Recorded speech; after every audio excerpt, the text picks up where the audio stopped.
Today, it's time to get schooled. And speaking of today, did you know that on this day, April 14th, 1865, John Wilkes Booth assassinated President Abraham Lincoln at Ford's Theater in Washington, D.C.? Lest we forget, Booth was one of America's most famous stage actors.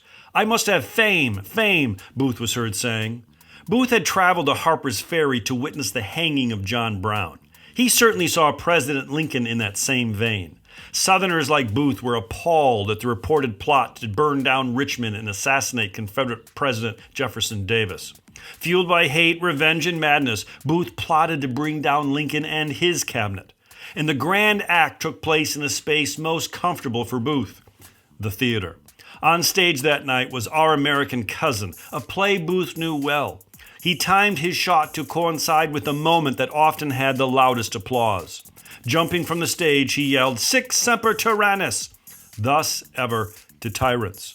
Our American Brutus was caught, shot, and killed 12 days later in a Virginia barn.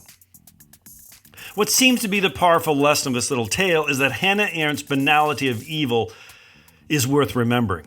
The context for this expression was the trial of Adolf Eichmann. Adolf Eichmann was the chief administrator overseeing Hitler's final solution. Having escaped to Argentina after the war, Eichmann created a new life with a new name and no questions, until he was found. He was returned to Jerusalem where a highly publicized trial took place. Eichmann claimed he had done nothing wrong, only followed orders. Noted philosopher Hannah Arendt was hired by the New Yorker magazine to cover Eichmann's trial.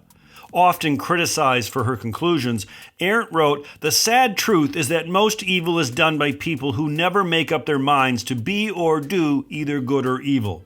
Her pen cut close. Hannah Arendt's conclusion suggested that evil could become so routine it would be unrecognizable. As Arendt wrote, the Eichmann story is a cautionary tale for all of us. So it is. Psst, it's Prologue with Mr. Review.